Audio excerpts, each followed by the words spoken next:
పడిపోయిన సినిమా చెట్టును చూసి భావోద్వేగానికి గురయ్యారు డైరెక్టర్ వంశీ. చెట్టుతో తనకున్న అనుబంధాన్ని గుర్తు చేసుకున్నారు. వంశీ 22 సినిమాల్లో సుమారు 18 సినిమాల్లో చెట్టు సీన్ పెట్టేవారు. తూర్పుగోదావరి జిల్లా కొవ్వూరు మండలం కుమారదేవరంలో ఉంటుంది ఈ చెట్టు.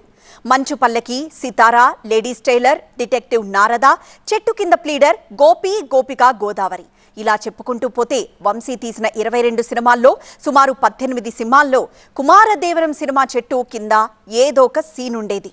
అలాంటి చెట్టు కూలిపోవడంతో భావోద్వేగానికి గురయ్యారు. కూలిన కుమారదేవం సినిమా చెట్టును పరిశీలించి చెట్టుతో ఆయనకున్న అనుబంధాన్ని స్థానికులతో నెమరు వేసుకుంటూ భావోద్వేగానికి గురయ్యారు.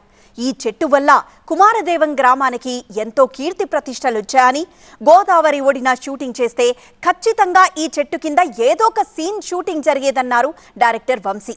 కూలిపోయిన ఈ చెట్టు వయసు 150 ఏళ్లుంటుంది. ప్రతి సినిమాలో ఈ గోదావరి నేను షూట్ చేస్తే ఈ చెట్టు తప్పనిసరిగా నేను ఈ చెట్టు షాట్ ఉండి తీరద్దండి. చాలా పాటలు అయితే ఏమైతే, అలాగే నేను కథలు రాస్తుంటానండి. ఆ కథలో ఈ కుమారదేవం, ఈ చెట్టు, ముఖ్యంగా గోకులంలో రాధా అని ఒక నవల రాశానండి. ఆ నవల్లో ప్రధానమైన బ్యాక్గ్రౌండ్ ఈ చెట్టు అండి. కుమారదేవం ఊరండి, హీరోయిన్ ఊరు అనమాట అండి. ఇలాగా మొత్తం ఈ బెల్ట్లో ఈ చెట్టుతో నాకున్న అనుబంధం, నాకు ఇష్టం. ఈ గోదావరితో ఎంత ఉందో ఈ చెట్టుతో అంతా ఉంది. ఈ చెట్టు నిలబడిన తర్వాత మళ్ళీ ఏమన్నా ఇక్కడ సినిమా తీర్చుకున్నారా? ప్లానింగ్ 80% చెట్టు నిలబడాలండి, అది నా కోరిక. ఈ ఊరికి ఇంత పేరు రావడం కారణం ఈ చెట్టు అండి.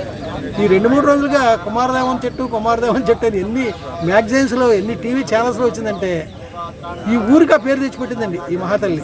అంతే, అంతకుమించి ఇంకేమీ లేదండి. ఈ చెట్టు మళ్ళీ బతకాలండి, నిలబడాలి.